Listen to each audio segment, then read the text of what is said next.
이렇게 똑같은 동작임에도 불구하고 여러 가지 변형을 통해서 내가 원하는 부위에 자극을 줄 수 있고요.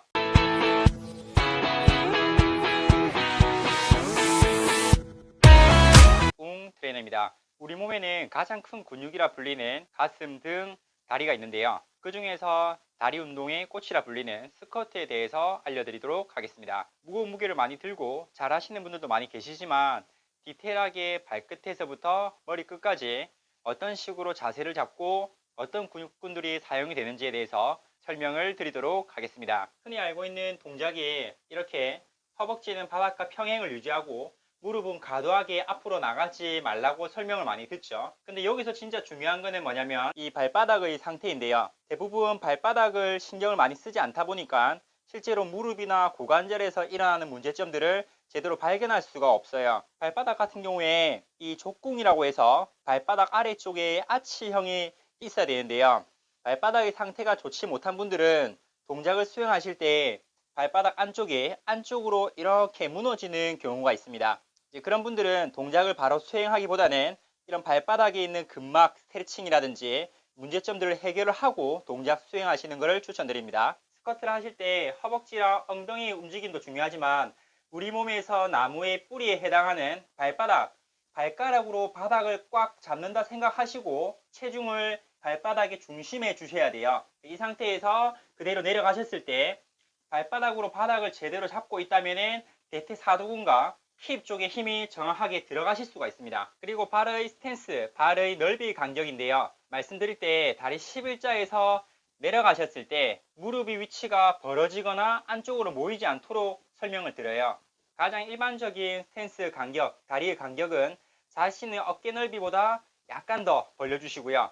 재봉선 라인으로 끄었을 때 아래쪽에 발바닥 위치해 주셔야 돼요. 또 여성과 남성의 다리뼈가 다르고 그리고 키가 큰 사람, 작은 사람들의 다리뼈가 다르기 때문에 이 영상 하나로 모든 분들을 체크해 드릴 수는 없지만 가장 기본적인 동작을 제대로 이해하시면 본인의 몸 상태에 맞춰서 다리의 위치와 근육에 힘을 주는 순서를 조금 더 이해하시기 편하실 거예요. 자, 그리고 허벅지가 바닥과 평행할 때까지 앉아 주시게 되면은 이 꼬리뼈 쪽이 최대한 이렇게 말리지 않도록 힙을 뒤로 빼신 상태에서 복부랑 허리에 힘을 주고 계셔야 되는데요. 대부분은 골반의 움직임이라든지 엉덩이 위치, 높낮이에 있어서 정확한 동작을 구현해내기 힘든 몸을 가지고 있는 게 사실입니다. 신경 써야 될 게 발바닥, 그리고 무릎, 대퇴골, 이 다리의 위치, 그리고 나서 골반의 움직임, 그리고 나서 복부랑 허리의 복압, 그리고 나서 상체의 수직 정도에 대해서 신경을 써주셔야 돼요.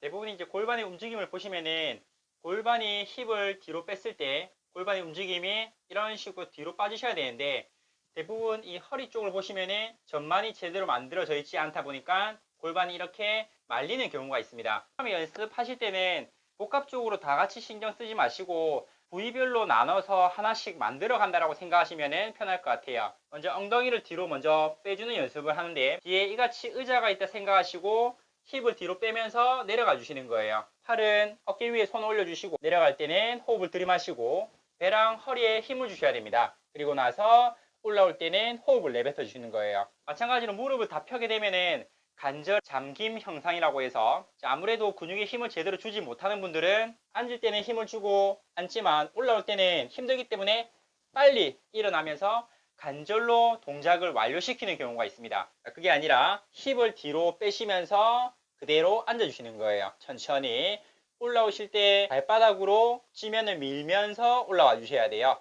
내려갈 때 천천히 허벅지가 바닥과 평행이 될 수 있도록. 초보자분들 같은 경우에는 여러 가지 신경 쓰다 보니 발바닥 신경 쓰면은 골반이 비틀어지고 골반 신경 쓰다 보면은 상체가 굽어지고 이러한 보상작용들이 연쇄적으로 일어나게 됩니다. 숙련되신 분들은 다방면으로 신경을 잘 쓰고 근육들이 상호작용할 수 있도록 할 수 있지만 하는 분들이 대부분이죠. 그래서 항상 이렇게 뒤에 의자가 있다 생각하시고 의자에 앉았다가 일어나는 연습을 하시는 거예요. 그래서 의자에 앉아 있는 상태에서 올라오실 때 대부분 이제 현대인들의 자세 패턴 자체가 엉덩이랑 허벅지에 힘을 주지 못하다 보니 일어나실 때 손바닥으로 무릎을 짚고 상체를 숙이면서 이렇게 올라오는 경우가 있습니다. 결국에는 의자에 앉아 있다가 일어나실 때 다리를 제대로 못 쓰게 되면 다리의 근육이 점점 감소하고 그로 인해서 엉덩이라든지 허벅지 대퇴사두근, 대퇴이두근의 근육 약화가 일어날 수밖에 없는 거예요. 그래서 발바닥과 엉덩이가 제대로 만들어졌다라면은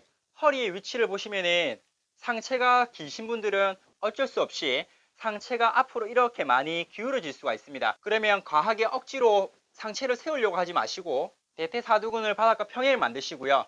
상체가 길면 그 상태 그대로 상체를 앞으로 숙인 상태에서 동작을 수행해 주시면 됩니다. 오히려 상체를 너무 세우려고 하시다 보면은 무릎이 앞으로 나가시면 발 뒤꿈치가 들리는 경우가 있습니다. 그래 되면 오히려 무릎이나 발목에 부하가 많이 걸리게 되고 통증으로 생길 수가 있습니다. 그래서 초보자분들은 중량을 들고 하는 스쿼트보다는 맨몸으로 하프 스쿼트라고 해서 허벅지가 반만 2분의 1 지점만 왔다 갔다 하는 동작을 추천드리고요. 어깨 위에 손 올리시고 허벅지는 바닥과 평행을 만들었죠.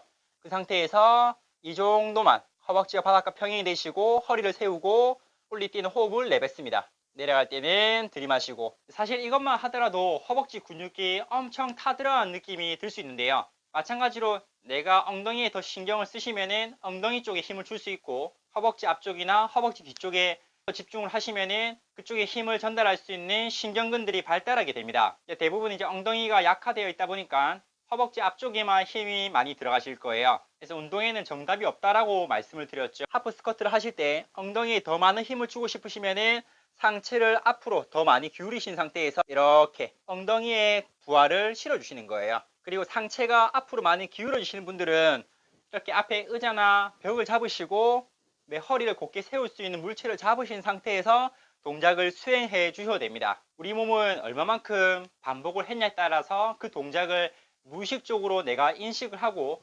정확한 자세를 만들어낼 수 있는데요. 운동을 잘 하시는 분들은 운동할 때마다 내가 어디에 힘을 주고 어디를 신경 쓰고 이렇게 생각을 안 하세요. 바로 운동 동작을 하시면은 그 동작들이 몸에 습관이 배어있기 때문에 바른 자세가 나오는 거거든요. 그래서 초보자분들은 해야 될 게 결국에는 가장 낮은 단계에서 정확한 자세를 오랜 시간 동안 연습을 하셔야 돼요. 항상 기본이 중요하다고 말씀드리는 이유는 그 기본이 제대로 되어 있지 않으면 중량이 올라감에 따라서 부상의 위험은 높아지고 운동을 통해서 삶의 질을 향상시키고자 하지만 오히려 다치는 경우가 많이 생기는 거거든요. 문제가 되는 경우에는 무릎이 앞으로 과도하게 나온다라든지 무게를 올렸을 때 무게가 올라가다 보니 자연스럽게 상체는 구부정해지고 엉덩이에 힘이 없다 보니 골반이 이렇게 말리는 경우가 있습니다. 그래서 이제 가장 추천드리는 방법은 하프 스쿼트, 허벅지가 바닥과 평행을 이룬 상태에서 가동 범위를 제한을 해서 동작을 수행하는 동작 하나고요. 그 다음에 등척성 운동이라고 해서 근육의 길이는 변하지 않지만 멈춰있는 자세에서 지속적으로 힘을 전달할 수 있는 동작을 추천드립니다. 자, 하프 스쿼트 동작입니다. 어깨 위에 손을 올리시고요. 이렇게 힙을 뒤로 빼신 상태에서 앉았다가 올라오시는 거예요. 그리고 등척성 자세에서 버티는 동작, 이게 등척성 스쿼트라고 해서 그대로 버티고만 계시는 거예요. 그러면은 내가 원하는 부위에 힘이 들어가는 게 확실하게 느껴질 수가 있습니다. 느낌이 온다는 거는 그 부위에 혈액이 지속적으로 공급이 되고 있다는 말이고, 그 버티는 자세에서 힙을 뒤로 살짝 뒤로 빼주신다라든지 허벅지 앞쪽이나 뒤쪽에 어디에 힘을 더 주고자 할 때 더 앉아 주시거나 더 일어나 주시거나 이렇게 위치 높낮이를 바꿔줌으로써 원하는 부위에 자극을 바꿔 주실 수가 있습니다. 이렇게 똑같은 동작임에도 불구하고 여러 가지 변형을 통해서 내가 원하는 부위에 자극을 줄 수 있고요. 그렇기 때문에 반드시 중량이 중요한 게 아닙니다. 여기 운동을 잘 하시는 분들은 낮은 무게로도 내가 원하는 부위에 자극을 잘 주고 그쪽 부위를 잘 컨트롤 할 수 있게 되었을 때 그때 근육이 성장할 수 있는 겁니다. 오늘은 맨몸으로 할 수 있는 스쿼트 동작에 대해서 알려드렸고, 또 다음 시간에는 중량을 들고 제가 직접 운동을 하면서 중급자인 분들께 도움이 될 만한 영상 한번 만들어 보겠습니다. 오늘도 긴 영상 봐주셔서 감사합니다.